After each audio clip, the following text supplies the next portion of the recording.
अस्सलाम वालेकुम। 10th class biology chapter number 15 inheritance. आज का हमारा टॉपिक है variation and evolution. Previous chapter में हमने सेक्सुअल रिप्रोडक्शन को पढ़ा और उसमें जो तब्दीलियां आती हैं, वेरिएशन आती है नेक्स्ट जनरेशन में, उसे पढ़ा।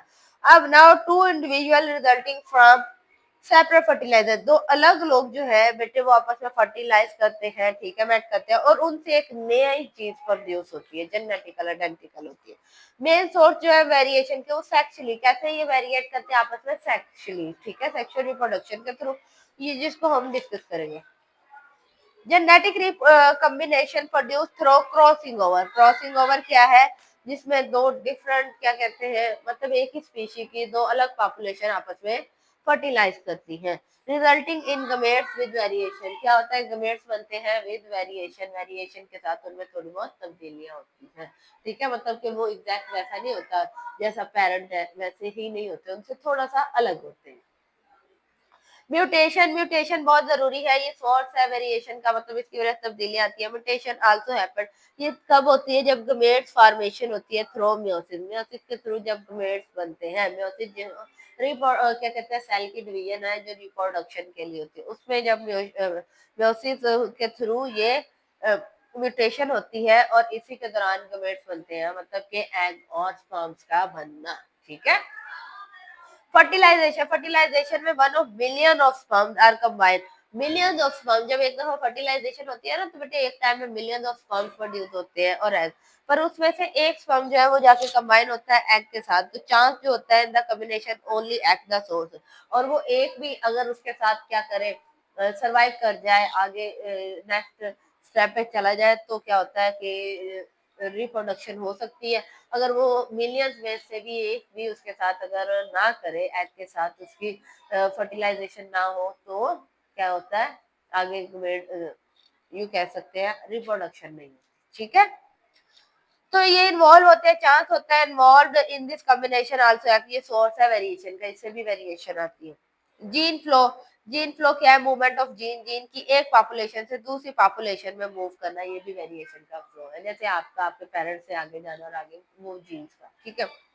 डिसकंटिन्यूअस और continuous variation, the inheritance variation दो तरह की होती है, डिसकंटिन्यूअस और कंटिन्यूअस। डिसकंटिन्यूअस वेरिएशन जो है बेटे डिस्टिंक्ट फिनोटाइप होते हैं, phenotype of such variation can not be measure, phenotype जो है आप मेजर नहीं कर सकते। इंडिविजुअल और पॉपुलेशन इधर हैव डिस्टिंक्ट, हो सकता है वो फिनोटाइप हो, अगर वो फिनोटाइप है तो आप उसको मेजर नहीं कर सकते, ठीक है। इंडिविजुअल इधर है phenotype which can easily distinct from either, मतलब उनका अगर वो फिनोटाइप होगा तो आप उसे क्या कर सकते हो, एक दूसरे से आसानी से सेपरेट कर सकते हो, पता होगा आप उसमें क्या डिस्टिंग्विश, फर्क कर सकते हो। ब्लड ग्रुप इसकी बहुत अच्छी एग्जांपल है। एक ह्यूमन पॉपुलेशन में एक इंडिविजुअल जो है उसमें 4 डिस्ट्रिक्ट फिनोटाइप होते हैं, 4 ब्लड ग्रुप होते हैं, which can have in between, उसमें मतलब कि उसमें से कोई एक ब्लड ग्रुप एक इंसान में होता है। Discontinuous variation are control by allele of a single gene pair, वो जो एक जीन का पेयर है ना, उसमें जो अलील्स होते हैं, उसके जो सेगमेंट्स होते हैं जीन में, वो डिसकंटिन्यूअस को कंट्रोल कर रहे हैं।